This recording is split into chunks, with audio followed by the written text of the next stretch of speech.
দেশজুড়ে নির্বাচনী আমেজ আর মাত্র ৪৪ দিন পর শেষ হতে যাচ্ছে এই অপেক্ষা। আজ আমরা আছি গ্রামীণ সৌন্দর্য ও কৃষি নির্ভর অর্থনীতিতে সমৃদ্ধ মাগুরা জেলায়।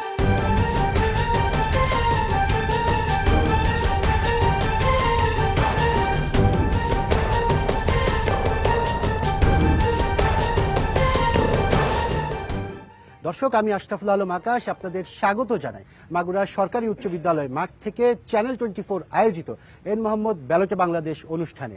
আমাদের সাথে আজকের এই আয়োজনে উপস্থিত আছে সম্মানিত ভোটার এবং আমন্ত্রিত 3 জন অতিথি। আপনাদের সবাইকে আমন্ত্রণ জানাচ্ছি আজকের এই অনুষ্ঠানে।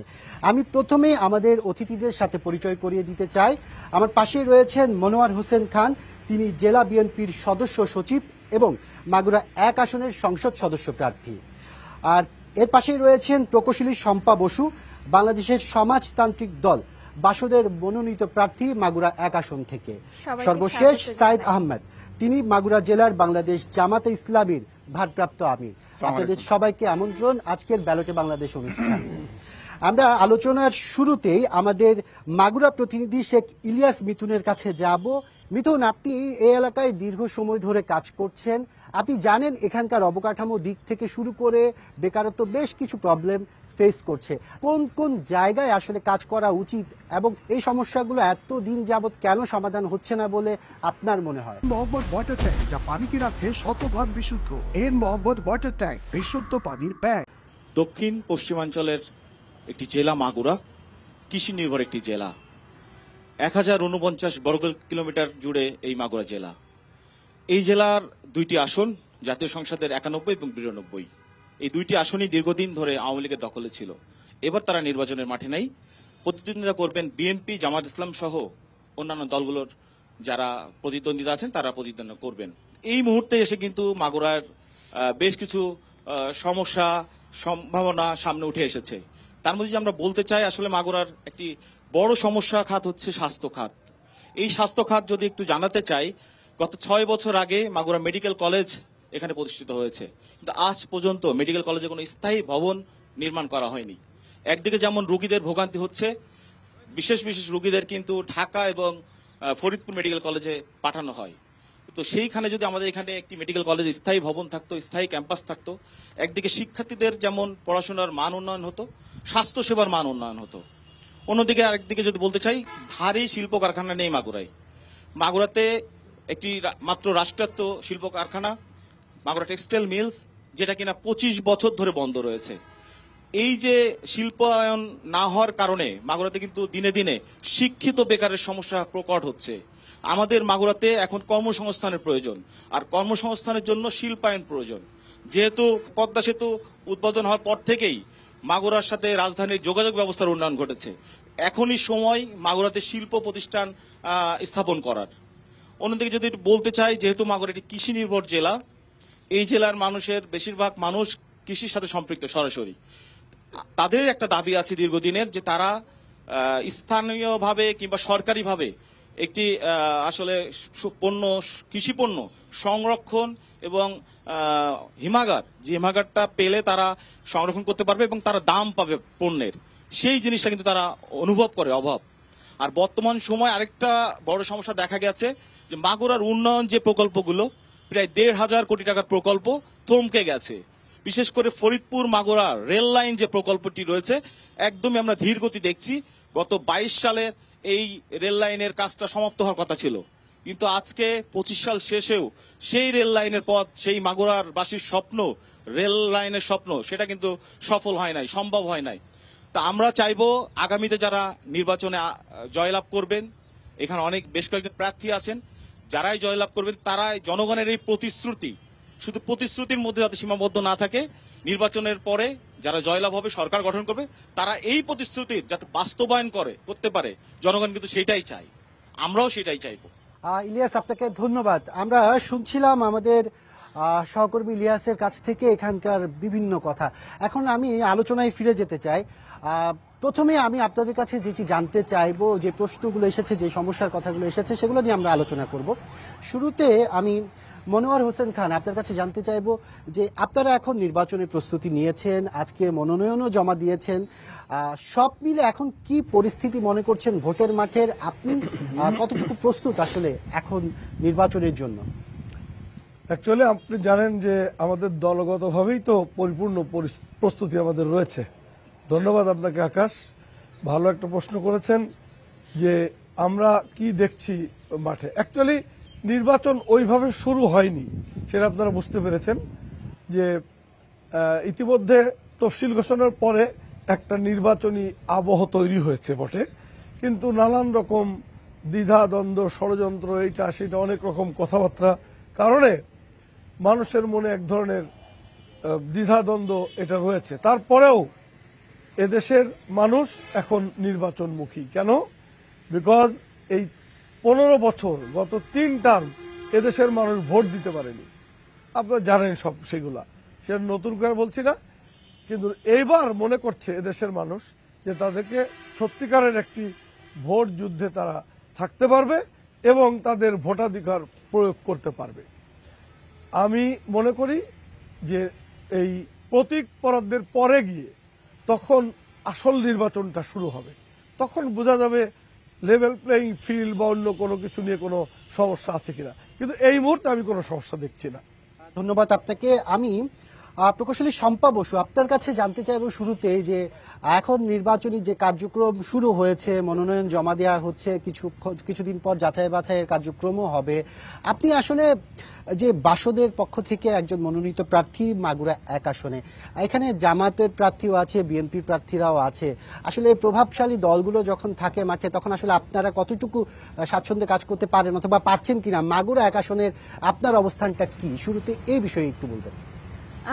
আসলে সারা দেশের রাজনৈতিক পরিস্থিতি থেকে তো মাগুরা জেলা বিচ্ছিন্ন না, তো সেই জায়গা থেকে পুরো দেশের যে রাজনৈতিক আবহ বিরাজ করছে তার মধ্যে কিন্তু আমরাও আছি। সাধারণ মানুষের সাথে যখন কথা বলছি তখন তারা বলছেন যে তারা একটা শঙ্কার মধ্যে দিনপাত করছেন, তাদের নিরাপত্তা নিয়ে তারা শঙ্কাবোধ করছেন। আপনারা জানেন যে এখানে প্রতিনিয়ত মব ভায়োলেন্সের ঘটনাগুলো ঘটছে এবং অলরেডি কিন্তু একজন প্রার্থী তিনি গুলিবিদ্ধ হয়েছেন, মারা গেছেন। ফলে একটা শঙ্কার মধ্যে মানুষ আছে এবং এই ধরনের যখন নিরাপত্তাহীনতা কাজ করে, যখন আইন শৃঙ্খলা রক্ষাকারী বাহিনী বা প্রতি মানুষের সন্তুষ্ট বা মানুষ সন্তুষ্ট না থাকে, আস্থা রাখতে না পারে, নিরাপত্তা পরিস্থিতি নিয়ে আস্থা রাখতে না পারে, তখন কিন্তু ভোটের মাঠে আবহাওয়া সেইভাবে তৈরি হয় না।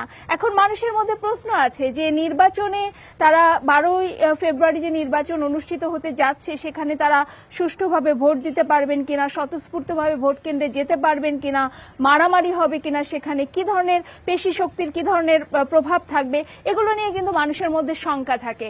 এখন যখন শঙ্কা থাকে, আমাদের মতো যারা দল, মানে আমরাই বলতে চাচ্ছি যে ওরকম প্রভাবশালী, আপনি যেটা প্রশ্ন করলেন যে প্রভাবশালী দল না, সেই ক্ষেত্রে আসলে তাদের কি পরিস্থিতি হয়? আসলে যখন একটা গণতান্ত্রিক পরিবেশ বিরাজ করে তখন কিন্তু যে কোনো দলই তাদের সামনে উঠে আসে, সেটা অর্থের প্রভাব বা পেশি শক্তির প্রভাব, ক্ষমতার প্রভাব সেগুলো না, তখন উঠে আসে যুক্তির প্রভাব। মানে রাজনৈতিক আবহাওয়াটা তো আমরা সেরকমই চাই, বিশেষ করে ভোটের সময় তো আমরা জানতে চাই যে কোন প্রার্থী বা কোন দল কি ধরনের ইস্তেহার দিচ্ছেন, আসলে ওইখানে সংকটগুলো কি, সেগুলো সমাধানের উদ্যোগ কতখানি হতে পারে। তখন কিন্তু মানুষের ভিতরে এই যে তর্ক বিতর্ক, যুক্তি, নানা যে পরিবেশটা তৈরি হয়, এটাই কিন্তু দেশের জন্য একটা সম্ভাবনাময় পরিস্থিতি তৈরি করে। শম্পা বসু বলছিলেন আসলে আইন শৃঙ্খলা পরিস্থিতি নিয়ে একটি সংখ্যা কাজ করছে প্রার্থীদের মধ্যে, ভোটারদের মধ্যে। আপনার আসলে নির্বাচনের মাঠের আপনাদের যে প্রার্থী দাঁড়াবেন এবার, আপনি কি মনে করছেন নির্বাচনের মাঠ কতটুকু প্রস্তুত রয়েছে? যে কথাটি আসছে আইন শৃঙ্খলা, আমি মনে করি বাংলাদেশের জাতীয়ভাবে হয়তো কিছুটা শঙ্কা আছে, কিন্তু মাগুরা জেলার 2টো আসন আছে। মাগুরা জেলা এখনো পর্যন্ত আমার মনে হয় ওইভাবে আইন শৃঙ্খলা পরিস্থিতি এখনো অবনতি ঘটেনি এবং মাগুরা জেলার ইতিহাস এবং ঐতিহ্য অত্যন্ত চমৎকার যে আমরা এই মাগুরা জেলায় যে সমস্ত রাজনৈতিক দলগুলো রাজনীতি করে আমাদের মধ্যে ঐক্য, ভ্রাতৃত্ববোধ, সহমর্মিতা এটা বিরাজ করছে। এখনো পর্যন্ত আমি মনে করি মাগুরার নির্বাচনী যে পরিবেশটা অনুকূল আছে, ভালো আছে এবং আমাদের রাজনৈতিক দলগুলো যারা অংশগ্রহণ করছে আমার মনে হয় তারা মাঠ লেভেলে তাদের ভোট কালেকশনের জন্য চেষ্টা করছে। বিশেষ করে বাংলাদেশ জামাত ইসলামী আমরা অনেক আগে থেকেই আমরা মাঠে ময়দানে আছি। বিশেষ করে আমাদের দলের ভিতরে তো কোনো দলীয় কন্দল নাই, কোনো হানাহানি নাই, কোনো কথা নাই। যাকেই প্রার্থী দেওয়া হয় তার পক্ষেই মাঠে ময়দানে ভূমিকা পালন করে। জামাত ইসলামী আমাদের 2 নম্বর আসনে এমবি বাকের আছেন, আর 1 নম্বর আসনে আব্দুল মতিন ভাই আছেন। মাঠে ময়দানে আমরা ভূমিকা পালন করছি এবং জনগণের মাঝে ব্যাপক আমরা সাড়া পাচ্ছি। বিশেষ করে নতুন প্রজন্ম যারা তিনটে টার্ম ভোট দিতে পারেনি তাদের মাঝে একটা উৎসাহ উদ্দীপনা লক্ষ্য করছি, জনগণের মাঝে উদ্দীপনা লক্ষ্য করছি। অর্থাৎ জনগণ এখন দীর্ঘ 15 বছর ভোট না দেওয়ার কারণে, না দিতে পারার কারণে এখন তারা উন্মুখ হয়ে আছে যে আমরা আমাদের পছন্দের প্রার্থীকে, আমরা আমাদের ভালোবাসার প্রার্থীকে, ভালোবাসার প্রতীককে আমরা ভোট দেব। যেই পরিবেশ যদি ভালো থাকে, জামাত ইসলামী বাংলাদেশ যে +3 দিয়েছে মতিন ভাইকে, দাঁড়িপাল্লা মার্কায় ইনশাআল্লাহ জনগণের ব্যাপক ভোটের ব্যবধানে বিজয় হবে বলে আমি মনে করি। ধন্যবাদ আপনাকে। আমরা আবার আপনাদের কাছে আসব। এখন আমরা যেতে চাই ভোটের সবচেয়ে গুরুত্বপূর্ণ যে অংশ, সেটি হচ্ছে ভোটার। আমরা ভোটারদের কাছে জানবো আজকে আপনাদের প্রাপ্তি প্রত্যাশার কথা। আমরা এখানে এসে গতকাল থেকে যা দেখেছি সেটি হচ্ছে অবকাঠামো দিক থেকে মাগুরার এখনো অনেক পিছিয়ে। আপনাদের মধ্য থেকে কে বলতে চান আসলে আপনাদের প্রাপ্তি প্রত্যাশাটা কি রয়েছে? আমরা আশা করব যে কারণে আমরা 71-এ হাতিয়ার তুলে নিয়েছিলাম, পাকিস্তানিদের বৈষম্যের কারণে হাতিয়ার তুলে নিয়েছিলাম, সেই বৈষম্য আবার শেখ হাসিনা সেইভাবে চালিয়েছে, পাকিস্তানের থেকে হার মেনিয়েছে। জনগণ সম্মিলিতভাবে তাদেরকে রুখে দিয়েছে। আজ দেখেন, একটা ছেলে যদি 17 বছর আগে সে ভোটার হয়ে থাকে, 17 বছর কিন্তু সে ভোট দিতে পারেনি। 17টা বছর তার জীবনের থেকে চলে গিয়েছে এই ভোট অধিকার থেকে বঞ্চিত হয়ে। তারা এখন আশা করে যে সুন্দর একটা পরিবেশে ভোট দেওয়ার, সমস্ত জনগণ সেই আশায় বসে আছে। ধন্যবাদ আপনাকে। প্রার্থীদের কাছে আপনাদের কি প্রাপ্তি আছে, শুধু সেই জিনিসটি আমরা জানতে চাচ্ছি। ধন্যবাদ আপনাকে। আমি মোহাম্মদ শফিকুল ইসলাম, আমি একজন শিক্ষার্থী। আমরা দেখেছি সারা বাংলাদেশে নয়, মাগুরাতেও বেকার তরুণদের একটি বড় সমস্যা রয়েছে। আমরা চাই মাগুরা থেকে যা নির্বাচিত হবেন তিনি বেকার তরুণদেরকে নিয়ে তার কি ভাবনা, এবং এই মাগুরাতে কোনো কর্মসংস্থান নেই, মাগুরাতে তরুণদের ঘুরে দাঁড়ানোর মতো কোনো অবস্থা নেই। অর্থাৎ বেকার তরুণদেরকে নিয়ে যে চিন্তা ভাবনা আছে আমরা সেটা একটু জানতে চাই। ধন্যবাদ। আমরা আরেকটি প্রশ্ন নিব। আচ্ছা, আপনার কাছে আসি।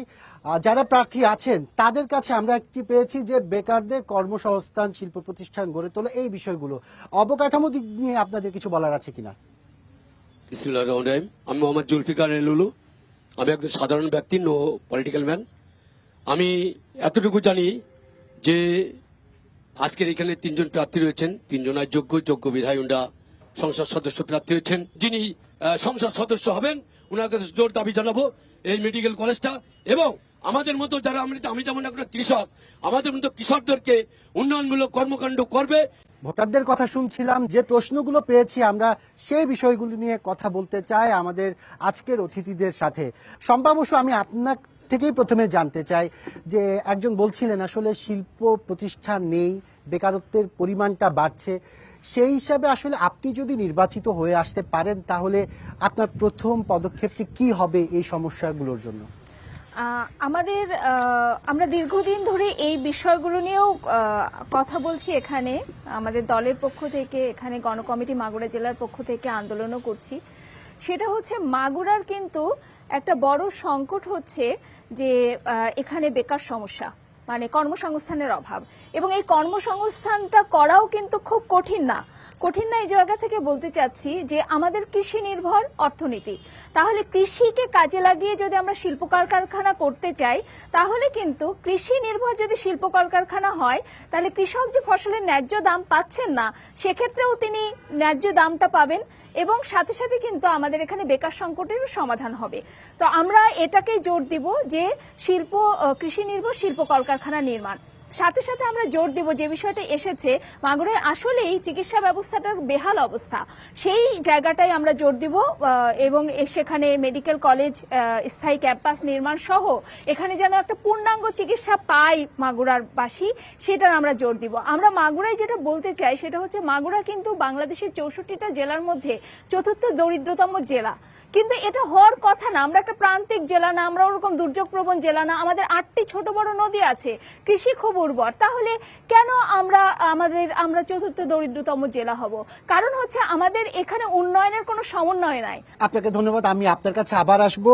আমি সায়েদ আহমেদ, আপনার কাছে যেটি জানতে চাইবো, অবকাঠামোগত দিক নিয়ে কথা বলছিলেন অনেকে। এই অবকাঠামোগত দিক দিয়ে এত পিছিয়ে থাকার কি কারণ? আর যদি আপনার দলের প্রার্থী নির্বাচিত হয়ে আসতে পারে, তাহলে কি পদক্ষেপ নেবেন বলে মনে করছেন? যে ধন্যবাদ আপনাকে। আমি ব্যক্তিগতভাবে মনে করি উন্নয়নের বা অবকাঠামোগত যে আমরা পিছিয়ে আছি, প্রথমে বলতে চাই যে মাগুরা জেলা বাংলাদেশের মধ্যে ছোট্ট একটি জেলা।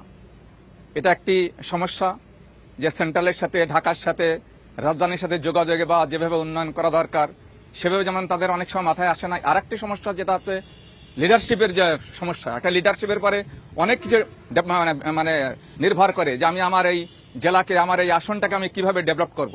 সুতরাং এই লিডারশিপের সমস্যা যদি সমাধান করা যায় এবং সেই লিডারশিপের মাধ্যমে যদি যোগাযোগটা বাড়ানো যায়, আমি মনে করি মাগুরা এই 1 আসনে বা এবং 2 আসনে এবারে যারা প্রার্থী হয়েছেন, যদি যে কোনো ব্যক্তি জিতুক না কেন, বিশেষ করে জামাত ইসলামের প্রার্থী যদি জেতে অথবা আমাদের মনোহর ভাই যদি যেতে যান, আমরা মনে করি ইন্ডিয়া যে লিডারশিপ ইনাদের মধ্যে আছে, সেই লিডারশিপের মাধ্যমে এই অবকাঠামো যে অনুন্নত অবস্থায় রয়েছে এটাকে উন্নয়ন করা সম্ভব। এবং এদেশের এই বিশেষ করে এই অঞ্চলের মানুষের যে আশা বা আকাঙ্ক্ষা, দারিদ্রতার কথা বলা হচ্ছে, আজকে এখানেও একটা কারণ যে দারিদ্র্য বিমোচনের জন্য যদি আমরা সেভাবে আমরা চিন্তা করি এবং আমাদের একটা মাস্টার প্ল্যান যদি আমরা নিই, নিশ্চয়ই সেই মাস্টার প্ল্যান জামাত ইসলামী কিন্তু মাস্টার প্ল্যান গ্রহণ করেছে, একদিকে জাতীয়ভাবে গ্রহণ করেছে, আর একদিকে আমাদের রুট টেবিল পর্যন্ত এই দুটো আসনে কিন্তু আমরা মাস্টার প্ল্যান আমরা গ্রহণ করেছি। উন্নয়নের দিক থেকে আমরা কি করে মাগুরা জেলাকে আমরা উন্নয়নের রোড মডেল বানাবো, সেক্ষেত্রে অবকাঠামোর দিক থেকে যদি আমরা উন্নয়নে যদি আমরা না করতে পারি তাহলে কিন্তু এটা সম্ভব হবে না। আবার দারিদ্র্য বিমোচন, আজকে কর্মের হাতকে, আজকে যারা আপনার বিশেষ করে বেকার সমস্যার যে সমস্যা রয়েছে, এটা আমরা কর্মের হাতে রূপান্তরিত করব যুব সমাজের মাধ্যমে। আজকে তাদের হাতে কর্ম না থাকার কারণে, তাদের হাতে কাজ না থাকার কারণে তারা বিভিন্ন ধরনের অপকর্মের সাথে জড়িত হচ্ছে, মাদকের সাথে জড়িত হচ্ছে। আর যুব সমাজ যদি অ্যাক্টিভ না হয় তাহলে একটি দেশ, একটি সমাজ, একটি রাষ্ট্র পিছিয়ে পড়বে। আর আমরা যদি এই যুব সমাজকে যদি আমরা কর্মের হাতে রূপান্তরিত করতে পারি, তাদেরকে লিডারশিপে যদি আনতে পারি, তাহলে এই অবকাঠামো সহ আরো যে সমস্ত সমস্যা স্থানীয়ভাবে আমার বিরাজ করছে সেটার উন্নয়ন ঘটবে। ধন্যবাদ আপনাকে মনোয়ার হোসেন খান। আমরা দুজনের কথাই শুনছিলাম। আমি আপনার কাছে জানতে চাইবো যে অবকাঠামোগত উন্নয়ন, বেকারত্বের সমস্যা, বেশ কিছু সমস্যার কথা আসছে। আপনি যদি প্রার্থী হয়ে নির্বাচিত হয়ে আসতে পারেন আগামী 13শ জাতীয় সংসদ নির্বাচনে, আপনি প্রথম কোন কাজটি করবেন এই সমস্যাগুলো সমাধানে? ধন্যবাদ আপনাকে। আসলে আমাদের জেলা ছোট হলেও আমাদের যে কথা শম্পা বসু বলেছে আমি তার সাথে একমত। কোনো সমন্বিত কোনো পরিকল্পনা আমাদের নেওয়া হয়নি ইতিপূর্বে, যে কারণে আমরা যেই রকমই জেলার পরিস্থিতি হোক না কেন আমাদের যা পাওনা সেটা আমরা ঠিক মতো পাইনি। আমাদের যদি, আপনি তো জানেন একটা বার্ষিক উন্নয়ন পরিকল্পনা সরকারের আছে, সরকারের ওই বার্ষিক উন্নয়ন পরিকল্পনার যে অংশটা পেলে আমরা সত্যিকারের অবকাঠামোগত উন্নয়ন হতো, সেটা কিন্তু হয়নি। আর বিগত 17 বছর কি হয়েছে দেশে আপনারা জানেন। ফলে এগুলো আমরা যদি নির্বাচিত হই, ইনশাল্লাহ আমাদের নেতা ভারপ্রাপ্ত চেয়ারম্যান তারেক রহমান যে কর্মসূচির ঘোষণা করেছেন 31 দফা, তার মধ্যে কিন্তু পরিষ্কার এগুলো বলে দিয়ে আছে।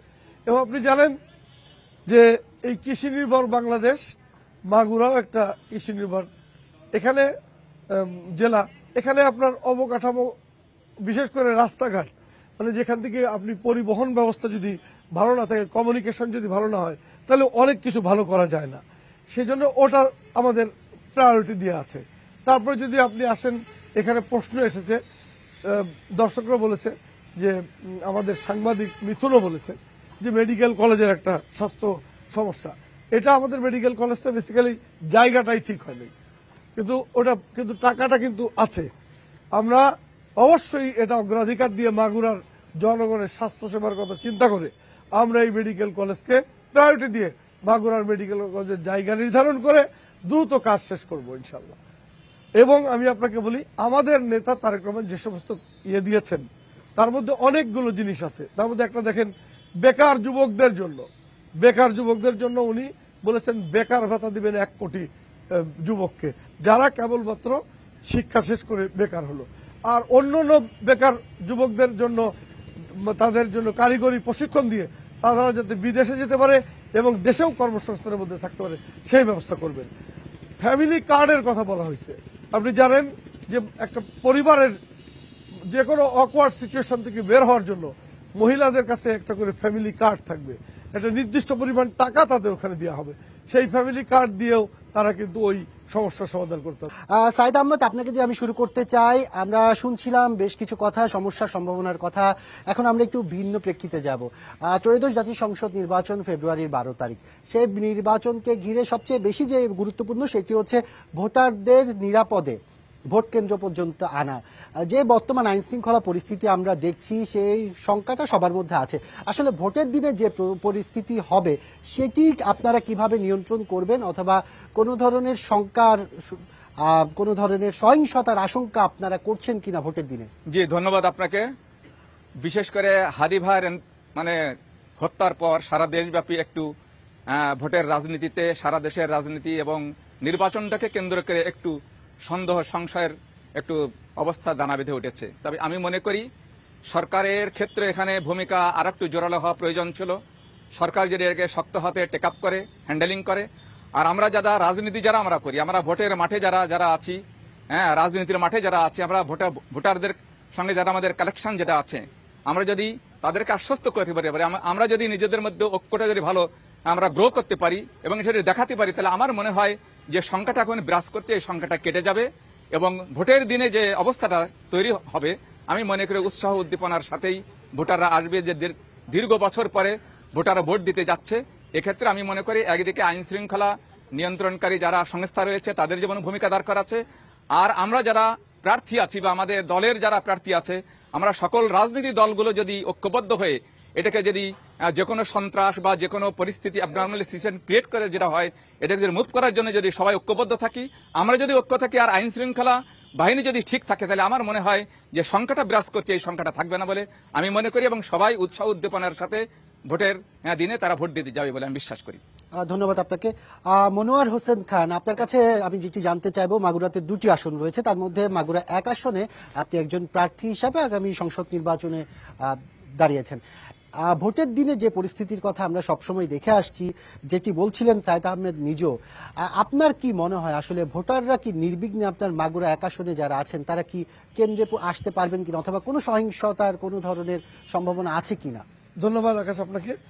এই মুহূর্তে তো ওইরকম কোনো সমস্যা দেখছি না, কিন্তু ওই যে আমি আগেও বলেছি যে এই যখন প্রতীক বরাদ্দ হয়ে যাবে, যখন পরিপূর্ণরূপে মাঠে সব প্রার্থীরা কাজ করবে, তখন মিছিল হবে, সমাবেশ হবে, বিভিন্ন রকম প্রোগ্রামে ছোটখাটো, এই সময় বুঝতে পারা যাবে অ্যাকচুয়ালি কি পরিবেশ।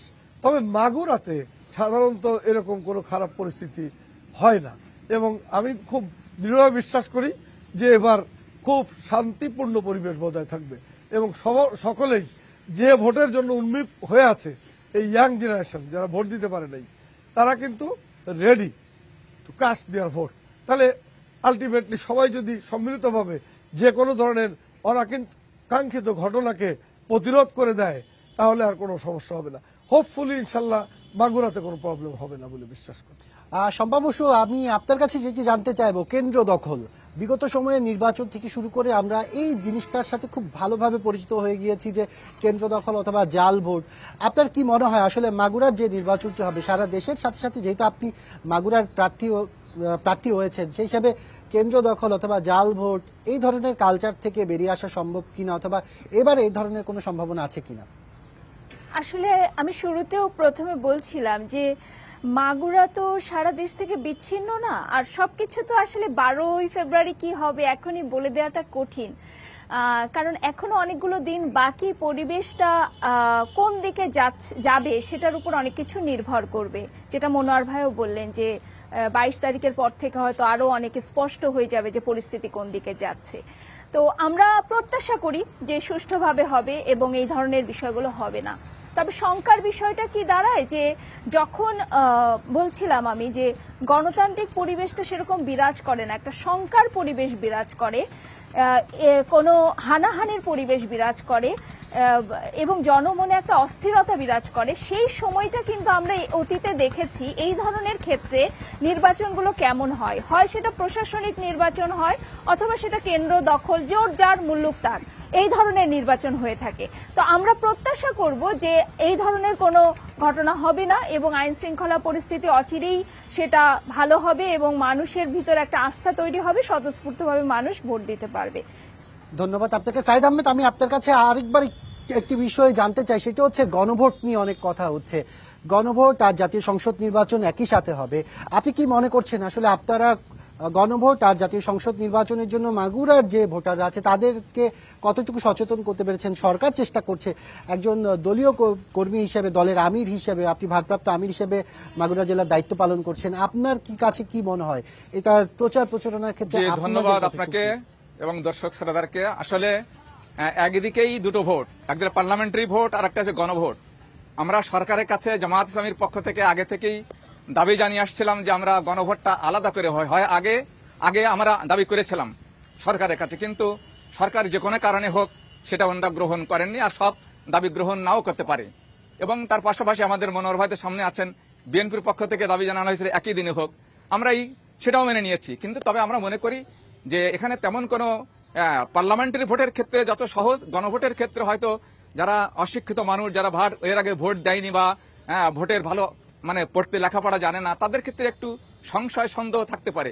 তবে আমি ব্যক্তিগত মনে করি আমাদের মোটিভেশনটা যদি আমরা জোরদার করতে পারি যে ওখানে হ্যাঁ ভোট এবং না ভোট থাকবে, তো এই হ্যাঁ ভোটের নিচে কি লেখা আছে আর না ভোটের পিছনে কি কি লেখা আছে, কোন ক্রাইটেরিয়াকে সামনে রেখে হ্যাঁ ভোট দেবো না ভোট দেবো, এটা আমার মনে হয় না বিবেচনা করে আমরা যদি মোটিভেশনটা এভাবে চালাতে পারি, আমরা সকল রাজনৈতিক দলগুলো হ্যাঁ অথবা না, হ্যাঁর পক্ষে আর নার পক্ষে কারা, এইটা যদি আমরা সব জায়গায় মোটিভেশনটা চালাতে পারি, তাহলে আমার মনে হয় তেমন কোনো সমস্যা হবে বলে আমি মনে করি না। তবে এটা আমাদের দায়িত্ব রয়েছে, রাজনৈতিক দলগুলো যারা আছে, আমাদের নেতাকর্মী যারা আছে, যারা মাঠ পর্যায়ে যারা ভূমিকা পালন করে, যারা ভোট কালেকশনে যারা যাবে, জনগণের কাছে যারা ভোটারদের কাছে যাবে, তাদেরকে যদি আমরা ওই একদিকে প্রতীকের যে ভোটটা আছে সেটার যদি আমরা মোটিভেশনটা জোরদার করতে পারি, আর একদিকে হ্যাঁর পক্ষে অথবা না এর পক্ষে, যারা হ্যাঁর পক্ষে তারা মোটিভেশনটা চালাবে হ্যাঁর পক্ষে, যেমন বাংলাদেশ জামাত ইসলামী হ্যাঁর পক্ষে ভোট দেওয়ার জন্য আমরা মোটিভেশন চালাচ্ছি। আপনাকে ধন্যবাদ। আমি আপনার কাছে আবার আসবো। আমি সম্ভাব্য আপনার কাছে ছোট করে জানতে চাই, গণভোট নিয়ে আসলে আপনি কি মনে করছেন? গণভোট নিয়ে যে প্রচারণা সে কি যথার্থ কিনা, অথবা আপনার যে ভোটাররা আছে তারা সচেতন কিনা মাগুরার?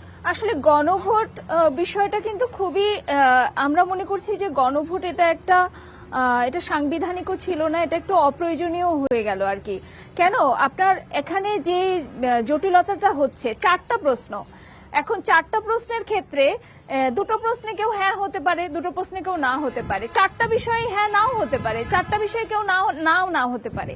তাহলে এটা একটা বড় জটিলতা কিন্তু তৈরি করছে। 2 নম্বর জটিলতা হচ্ছে বাংলাদেশের 40% মানুষ হচ্ছেন নিরক্ষর, মানে একদমই তাদের অক্ষর জ্ঞান নাই, এবং 60% যে স্বাক্ষর তাদের মধ্যেও কিন্তু একটা বেশিরভাগ অংশ শুধু নাম লিখতে পারেন, বাংলা রিডিং করতে পারছেন না। তাহলে এই যে ভোটটা হবে, এই ভোটটা আসলে কি ভোট হবে তখন? এটা তো একটা প্রশাসনিক ভোট হয়ে যেতে পারে তখন, তাই না? তাহলে এটা কিন্তু গণমানুষের আসলে চাওয়াটা না উঠে আসার সম্ভাবনাই বেশি রয়ে গেছে। ফলে আমরা গণভোট যে বিষয়টা হতে যাচ্ছে সেটা আসলে আমরা মনে করি যে এটা একটা, যেহেতু এটা সাংবিধানিকেও ছিল না, ফলে এটা একটা অপ্রয়োজনীয়ই হয়ে গেল। মনোহর হোসেন খান, আমরা একজন প্রার্থীর কাছে একজনের কাছে শুনছিলাম আসলে গণভোট নিয়ে প্রচারের প্রয়োজন আছে, আরেকজন একটু শঙ্কা প্রকাশ করছেন না ভোটের সম্ভাবনা বেশি হবে বলে মনে করছেন। আসলে আপনার অবস্থানটা কি হবে সেক্ষেত্রে? দেখুন, এইটা একেবারেই, বাংলাদেশে কিন্তু এর আগে গণভোট হয়নি কিন্তু তা না, হানাভোট হয়েছে। তো সুতরাং এদেশের মানুষ হানাভোট সম্বন্ধে ধারণা আছে, এই জন্য আমি এই মুহূর্তে কোনো মন্তব্য করতে চাই না। আমি মনে করি সবাই বলে দেবে কি করতে হবে। যেহেতু গণভোটের একটা বিষয় এসেছে, জাতীয় সংসদ নির্বাচনের দিনে গণভোট হবে, আপনাদের তো কোনো একটি দায়িত্বের মধ্যে পড়ছে কিনা এটি প্রচারের ক্ষেত্রে, অথবা আপনারা কি মনে করছেন সেই বিষয়টি নির্দিষ্ট করে জানতে চাচ্ছি। গণভোটটা সাধারণত সরকার করে, এটা কিন্তু জানেন তো। হ্যাঁ, অবশ্যই। সুতরাং তাদের দায়িত্ব আছে, আর তারা যদি আমাদের উপর এরকম কোনো দায়িত্ব দেয় আমরা পালন করব। দর্শকদের কাছে আসবো, আপনাদের কাছ থেকে আমরা জানতে চাইবো যে আজকে এখানে আমাদের 3 জন প্রার্থী রয়েছেন, তাদের কাছে আসলে আপনাদের কোনো ধরনের এমন কিছু চাওয়ার আছে কিনা, যে নির্বাচিত হয়ে আসুক না কেন তাদের কাছে আসলে আপনারা কি চাইবেন, একটু আপনার কাছে। হ্যাঁ, বিসমিল্লাহির রহমানির রহিম। আমাদের মাগুরা জেলাটা শিক্ষার যে সাইডটা আছে, এটা আমি মনে করি অনেক পিছায়ে। বিগত 17 বছরে আমরা যে রেজাল্টগুলো দেখছি বিশেষভাবে শিক্ষার ক্ষেত্রে, এসএসসি, এইচএসসি এবং বিভিন্ন ভার্সিটিতে যে ভর্তি ইচ্ছুক পরীক্ষার্থীরা, তারা সেখানে অনেকটা ব্যর্থতার ভিতরে আছে। তো আমি একটা জিনিস, যারা প্রার্থী আছেন 3 জন, বিশেষ করে মনোয়ার হোসেন খান ভাই আছেন আমাদের, এবং আরো 2 জন প্রার্থী আছেন, তাদের কাছে ওনারা যে আসুক, আমাদের একটাই আবেদন থাকবে এবং একটাই চাওয়া থাকবে, এই শিক্ষার দিকে আপনারা বিশেষভাবে নজর দেন, যাতে মাগুরার যারা আমরা সন্তানেরা আছি, আমরা যারা আছে আগামী মাগুরাবাসী, তারা যেন শিক্ষা একটা ভালো একটা মাগুরা দেখতে পাই, এটা আমি প্রত্যাশা করব। Thank you. ধন্যবাদ। চারপাশে নদী বেষ্টিত মাগুরা, এই নদী বেষ্টিত মাগুরার মধ্যে আসলে কেমন মনে করছেন আপনারা? আপনি। ধন্যবাদ। আমি সাধারণ শিক্ষার্থী, আমার নাম আব্দুল্লাহ আল মামুন।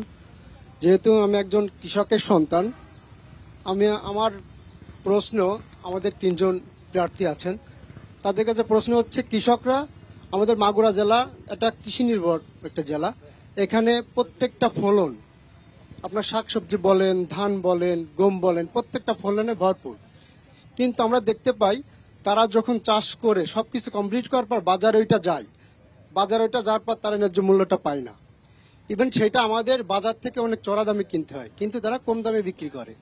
এই ব্যাপারটা আমি আমাদের যারা প্রার্থী আছেন তাদের কাছে আমাদের আশা থাকবে যে তারা যেই নির্বাচিত হবেন এই ব্যাপারে যেন একটু খেয়াল রাখে, যারা বাজারজাতকরণ করেন ন্যায্য মূল্যটা যাতে কৃষক পায়। কৃষক পেলেই তাহলে তারা স্বাবলম্বী হতে পারবে এবং তাদের ফ্যামিলি, প্রত্যেকটা মানুষও স্বাবলম্বী হতে পারবে। ধন্যবাদ। ধন্যবাদ আপনাকে। আমরা আরেকটি প্রশ্ন নিব আপনার কাছে। আমি সাধারণ লোক, আমার দাবি, এখানে যারা 3 জন আছেন, আমি যেটা দেখতে পাই আমাদের মাগুরাতে স্বাস্থ্য খাতে, বিশেষ করে স্বাস্থ্য খাতে, এই যে 250 বেড সদর হাসপাতাল আছে, এখানে সবসময় কিন্তু ডাক্তার থাকে না, ডাক্তার প্রয়োজন মতো পাওয়া যায় না। তো আপনাদের কাছে আমাদের একটাই দাবি, যাতে এখানে সবসময় প্রয়োজনীয় যে ডাক্তারগুলো সেটি পাওয়া যায়, এবং দেখা যায় যে এখানকার বেশিরভাগ লোক ভোগান্তিতে পড়ে। আপনার যে টেস্টগুলো দেয় এখানে, বিশেষ করে ডাক্তারি যে টেস্টগুলো দেয়, এগুলোর জন্য চলে যেতে হয় বাইরে, অন্য জেলাতে অথবা রাজধানীতে। সেজন্য আপনাদের কি সুব্যবস্থা আমাদের জন্য করে দেবেন আপনারা, সে বিষয়ে একটু বলবেন। ধন্যবাদ। আমরা প্রশ্ন শুনছিলাম, আমরা এখন জানতে চাইবো আপনাদের কাছে। আসলে বেশ কিছু কথা আসছিল যে কৃষি খাতের যে কৃষকদের ন্যায্য মূল্যের কথা থেকে শুরু করে বেশ কিছু কথা আসছিল। সাইদ আহমেদ, আপনার কাছে আমি যে বিষয়টি জানতে চাইবো যে কৃষকদের কথা, কৃষকরা ন্যায্য মূল্য পাচ্ছে না, এত বছর পরও যে কৃষকদের যে হাহাকার, আপনি বিষয়টিকে কিভাবে দেখছেন? ধন্যবাদ আপনাকে। কিভাবে দেখছেন? আমরা আগে থেকেই মাস্টার প্ল্যান আমাদের আছে যে বাংলাদেশ কৃষি প্রধান দেশ, অধিকাংশ মানুষ কৃষক, এবং তবে বাংলাদেশে আমাদের দুর্ভাগ্য যে কৃষকরা তার সার, বীজ, কীটনাশক এগুলো ব্যবহার করে যে উৎপাদন করে, সেই উৎপাদন করার পরে যে খরচটা হয়, খরচের পরে সেটা যে বিক্রি করার পরে যে মুনাফাটা আসবে, সেই মুনাফা কিন্তু তার লাভ হয় না। আমরা দ্বার্থহীন কণ্ঠে বলতে চাই, জামায়াত ইসলামী যদি রাষ্ট্র ক্ষমতা পায়, বিশেষ করে এই আসনে যদি আমাদের প্রার্থী বিজয়ী হয়, আমরা সর্বপ্রথম ওই দুর্নীতিতে আমরা হাত দেব, দুর্নীতি মুক্ত করব। যারা দুর্নীতি করে, এর পিছনে যারা কলকাঠি নাড়ায়, তাদেরকে আমরা এটাকে রোধ করার চেষ্টা করব। 1 2 নম্বর কথা হচ্ছে, কৃষকের যে সার, বীজ, কীটনাশক যা দিয়ে সে ফসল উৎপাদন করে, এটার সুলভ মূল্যে ব্যবহার দেওয়ার জন্য কৃষকরা যারা পেয়ে যায়, আমরা সেই ব্যবস্থা গ্রহণ করবো ইনশাআল্লাহ, যাতে করে তার যে উৎপাদিত যে ফসল সেটা বিক্রি করার পর সে যাতে ভালো মুনাফা পায় এবং সেটা নিয়েই যেটা সংসার ভালোভাবে চালাতে পারে। এই বিষয়টা আমরা অবশ্যই খুব শক্ত হাতে আমরা এটা ব্যবহার করব। জি, ধন্যবাদ সবাই। সম্ভব বসু, আমরা শুনছিলাম আসলে এখানে যে চারপাশে আসলে নদীগুলোর যে নব্যতা হারাচ্ছে, এই বিষয়গুলো নিয়ে আসলে আপনারা কতটুকু জানেন? অসবলা, এগুলো নিয়ে আপনাদের কোনো পরিকল্পনা আছে কিনা? হ্যাঁ, আমরা কিন্তু একটা সমন্বিত পরিকল্পনার কথা বলছি। মাগুরা ছোট বড় 8টি নদী আছে, কিন্তু নদীগুলো দখল এবং দূষণ মুক্ত করতে হবে নদীগুলোকে। 2 নম্বর হচ্ছে যে এখানে একটা বড় বিষয় হচ্ছে যে মাগুরায় কিন্তু কোনো পাবলিক বিশ্ববিদ্যালয় নাই। তো আমরা চাই যে আমাদের প্রধান যে কলেজটা, হোসেন শহীদ সোহরাওয়ার্দী কলেজ, এই কলেজটাকে এখানে নানা ধরনের যে সংকটগুলো আছে সেগুলো দূর করে ধাপে ধাপে এটাকে পাবলিক বিশ্ববিদ্যালয়ে রূপান্তর করা। আমরা এখনো মাগুরা শহরটা যদি আমরা বলি, এই শহরে কিন্তু ঠিক নাগরিক যে সুযোগ সুবিধাগুলো আছে সেগুলো খুবই অপ্রতুল। এখানে ড্রেনেজ ব্যবস্থা নাই, এখানে নারী বান্ধব কোনো টয়লেটের ব্যবস্থা নাই। এগুলো কিন্তু ছোট বিষয় মনে হতে পারে, কিন্তু এগুলো একটা শহরের জন্য খুব গুরুত্বপূর্ণ বিষয়। কিন্তু আর স্বাভাবিকভাবে আমরা এটা মনে করি যে শুধু তো মাগুরা বিষয়টা না, মানে জাতীয় নির্বাচন তো আসলে পুরো দেশের যে নীতিগুলো হবে সেগুলো মাগুরাতেও প্রভাব ফেলবে। তাহলে দেশের ক্ষেত্রে আমাদের পরিকল্পনাগুলো কি সেগুলো যদি আমরা বলি, তাহলে আমরা একটা সমন্বিত পরিকল্পনা করতে চাই। বাংলাদেশে এখন 15 বয়স থেকে 55 বছর বয়স পর্যন্ত মানুষের সংখ্যাই বেশি। এই মানুষদেরকে আমরা জনসংখ্যার ভাবে ন্যূর্য না হয়ে আমরা যদি মানব সম্পদে রূপান্তরিত করি, আর আমাদের হিউজ প্রাকৃতিক সম্পদ আছে, আমাদের মাটি উর্বর, জালের মতো বিস্তৃত নদী, আমাদের সুন্দরবন আছে, আমাদের মাটির নিচে গ্যাস কয়লা আছে, আমাদের সমুদ্র আছে। তাহলে এগুলোকে যদি আমরা, এই প্রাকৃতিক সম্পদকে যদি আমরা এক্সপ্লোর করতে পারি এবং মানব সম্পদে রূপান্তরিত করতে পারি জনগণকে, এই সমন্বিত উদ্যোগ যদি আমরা নিতে পারি, তাহলে বাংলাদেশ কিন্তু একটা সম্ভাবনাময় দেশ। আমরা সেই সম্ভাবনাকে কাজে লাগাতে পারবো এবং সেক্ষেত্রে যে বাধাগুলো আছে, দুর্নীতি মুক্ত করা বাংলাদেশকে, সেই জায়গা থেকে আমাদের যদি আমরা বলেন যে আমাদের প্ল্যানটা কি, আমরা বলতে চাই যে 71-এ যে বিষয়টা এসেছিল, 71-এর চেতনা, যে সাম্য, মানবিক মর্যাদা, সামাজিক ন্যায় বিচারের চেতনাকে সমুন্নত রাখা, এবং 24-এ যে বৈষম্যহীন বাংলাদেশের কথা স্লোগান এসেছে, বৈষম্যহীন বাংলাদেশ করা, সেরকম একটি বৈষম্যহীন বাংলাদেশ আমরা গড়তে আপনাকে চাই। ধন্যবাদ। আপনার কাছে আসবো মনোয়ার হোসেন খান, আপনার কাছে যে বিষয়টি জানতে চাইবো সেটি হচ্ছে, আমরা বেশ কিছু সমস্যার কথা শুনছিলাম, আপনারাও প্রত্যাশা দিচ্ছেন, তবে যে বিষয়টি থেকে যায় সেটি হচ্ছে যে এখন পর্যন্ত সম্ভাবনা সমস্যার মধ্যে আছি, এমন কোনো পরিকল্পনা আছে কিনা, যদি আপনি প্রার্থী হয়ে আসেন তাহলে যেই সমস্যাগুলোর কথা বলছে সব সমস্যায় আসলে সমাধানযোগ্য? সবচেয়ে বেশি দুর্নীতির কথাটা কিন্তু উঠে আসছিল। হ্যাঁ, দুর্নীতি তো আপনি জানেন যে দেশ পৃথিবীর সবচেয়ে কম দুর্নীতি, সেখানেও দুর্নীতি আছে। তার মানে দুর্নীতিমুক্ত দেশ পৃথিবীর কোথাও নেই। বাংলাদেশে এটা একটা ক্যান্সারের রূপ নিয়েছে। এটা আপনি নিশ্চয়ই খেয়াল করেছেন, আমাদের ভারপ্রাপ্ত চেয়ারম্যান উনি যেদিন বাংলাদেশে এসেছেন ওদিনও উনি কিন্তু দুর্নীতির বিরুদ্ধে কথা বলেছেন। তার মানে দুর্নীতির ব্যাপারে আমাদের জিরো টলারেন্স আছে, কিন্তু আমরা এটা কিভাবে করব, পর্যায়ক্রমে কিভাবে হাত দেব, তার একটা সুন্দর পরিকল্পনা রয়েছে, সেগুলো সময়ে আপনারা দেখতে পাবেন। আর এটা আসল কথা হলো, আমার যেমন নিজের একটা পরিকল্পনা, যেমন মাগুরা জেলায় এই অঞ্চলে আশেপাশে কোনো কারিগরি বিশ্ববিদ্যালয় নেই। একটি কারিগরি বিশ্ববিদ্যালয়, কৃষি নির্ভর বিশ্ববিদ্যালয় যদি তৈরি করা যায়, তাহলে সেখান থেকে ব্যাপকভাবে লোকজন যেমন উচ্চশিক্ষা লাভ করতে পারবে, সেই একইভাবে তারা মাগুরা জেলার জন্য এবং দেশের জন্য তারা ভূমিকা রাখতে পারবে। এবং আপনাকে আর একটা কথা বলি, ওই যে কৃষকের যে ন্যায্য মূল্য না পাওয়ার কথা দেখলেন, ওইখানেও কিন্তু ওই যে আমি বললাম 31 দফার মধ্যে আমাদের তারেক রহমান সাহেব উনি কিন্তু দিয়েছেন যে কৃষক কার্ড, ন্যায্য মূল্যে কৃষকরা সার, কীটনাশক, বীজ এগুলো সময় মতো পেয়ে যাবে এবং ন্যায্য মূল্যে, সেটাও কিন্তু আমরা ব্যবস্থা করবো ইনশাল্লাহ। ধন্যবাদ আপনাকে সাইদ আহমেদ। আমি ছোট করে আপনাদের তিনজনের কাছে একটি বিষয় জানতে চাইবো, আমরা অনুষ্ঠানের একদম শেষ পর্যায়ে চলে এসেছি, যে আপনার প্রার্থী এবার নির্বাচনে দাঁড়াচ্ছেন, আপনারা কেন আত্মবিশ্বাসী যে আপনারা জনগণ আপনাদেরকে ভোট দেবে? যে আমি আত্মবিশ্বাসী এই কারণে, আমার বলতে দ্বিধা নাই যে অতীতে বাংলাদেশের অনেক সরকার দেখেছে, তারা যখন ক্ষমতায় যাওয়ার আগে অনেক প্রতিশ্রুতি দেয় কিন্তু সেই প্রতিশ্রুতি রক্ষা করে না। এজন্য আমি মনে করি বাংলাদেশের যেমন বিএনপিকে দেখেছে, আওয়ামী লীগকে দেখেছে, জাতীয় পার্টিকে দেখেছে, কিন্তু জামাতকে দেশের জনগণ কিন্তু এখনো দেখিনি। এই জন্য আমরা আত্মবিশ্বাসী এবং জনগণের মাঝে এই স্লোগান এখন তৈরি হয়েছে যে অতীতের সব দল দেখা একেবারে হবে বাংলাদেশ জামাত ইসলামী। সুতরাং আমি মনে করি, এবং জামাত ইসলামী সারা বাংলাদেশে একটা ক্লিন ইমেজের রাজনীতি তারা শুরু করেছে। আমাদের আমিরে জামাত আপনারা জানেন, হ্যাঁ, যে ক্লিন ইমেজ তিনি লোক, এবং বাংলাদেশে আমরাও ভালো লোক তৈরি করার চেষ্টা করি। অন্য দলের ভিতরে ভালো লোক আছে, নেই আমি তা বলবো না। এবং আমরা সবচেয়ে দৃঢ়তার সাথে বলতে চাই যে দীর্ঘ 54 বছর পরে আপনারা লক্ষ্য করেছেন ছাত্র সংগঠন যে নির্বাচনগুলো হয়েছে, ডাকসু, রাকসু, চাকসু এবং গোকসু, সেখানে সব ঠিক আছে, কিন্তু একেবারে সাইজে নিয়ে চলে আসছে ইসলামী ছাত্র শিবির। সেখানে টোটাল যে ঢাকা বিশ্ববিদ্যালয়ের কথা যদি আমি বলি, চট্টগ্রাম বিশ্ববিদ্যালয়ের কথা যদি বলি, সেখানে দুর্নীতি ছিল, মাদক ছিল, নারীদের অনেক ছিল। আপনাকে ধন্যবাদ। আমাদের সময় একদম শেষ প্রান্তে। সম্ভব আপনার কাছে জানতে চাইবো, আমরা শুনছিলাম আসলে জামাত, বিএনপি, এই মাঝখানের মধ্যে যদি আমি আপনাকে বলতে চাই যে আপনি কেন মনে করছেন যে বড় বড় দলগুলোর মধ্যে প্রার্থীর যোগ্যতাকে কতটুকু প্রায়োরিটি দিবে বলে আপনার মনে হচ্ছে আগামী নির্বাচনে? খুব ছোট করে। আসলে এটা তো কতখানি দিবে এটা সময় বলবে, তবে আমরা প্রত্যাশা রাখতে পারি আর এর বাইরে আমি একটা বিষয় বলতে চাচ্ছি যে আসলে নির্বাচনের যে ধারা আমাদের দেশে তৈরি হয়ে গেছে, যদিও আমাদের ৭১-এর স্লোগানটা ছিল সাম্যের বাংলাদেশের কথা, ২৪-এরও স্লোগান এসছে বৈষম্যহীন বাংলাদেশের কথা, কিন্তু আমরা দেখি যে এখন কিন্তু যেই সংসদ আমরা এর আগে গত সময়কালগুলোতে দেখে এসেছি সেটা হচ্ছে কোটিপতিদের সংসদ, কোটিপতিদের একটা ক্লাবে পরিণত হয়েছে সংসদ। সাধারণ মানুষের যে একটা লড়াইয়ের প্রতিষ্ঠান হবে সংসদ, সেইটাই আমরা চাই যে জাতীয় সংসদ সাধারণ মানুষের অধিকারের লড়াইয়ের প্রতিষ্ঠান আপনাকে হবে। ধন্যবাদ। মনোয়ার হোসেন খান, আপনি যদি ছোট করে বলেন যে আসলে কেন এত আত্মবিশ্বাস যে আপনি এই আসনের প্রার্থী হয়ে বিজয়ী হয়ে আসবেন? দেখুন, আমরা তো বাংলাদেশ জাতীয়তাবাদী দল হচ্ছে বাংলাদেশের সবচেয়ে সর্ববৃহত্তম দল এই মুহূর্তেও যদি আমরা চিন্তা করি। আমাদের যে সাংগঠনিক অবস্থা তা অত্যন্ত শক্তিশালী, একদম গ্রাসরুট লেভেল পর্যন্ত। অন্য দলেরও আছে, আমি বলবো না যে নেই, কিন্তু আমরা ইতিপূর্বে আমরা কিন্তু ক্ষমতায় ছিলাম। আমাদের যে সব কারেক্ট হয়েছে, ভুল ভ্রান্তি কিছু নেই তা কিন্তু না।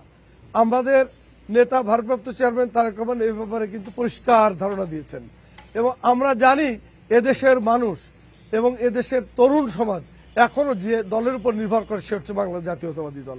কারণ আমাদের যে অভিজ্ঞতা আছে দেশ চালানোর, এই অভিজ্ঞতাটাও কিন্তু এটা গুরুত্বপূর্ণ, কিন্তু অন্য দলের কিন্তু ওই অভিজ্ঞতা নেই। সুতরাং বললেই যে মানুষ তাদেরকে ভোট দেবে এমন কোনো আশা করার কোনো কারণ নেই। সেজন্য আমি মনে করি ধানের শীষের উপরে এখনো বাংলাদেশের মানুষের ব্যাপক আস্থা।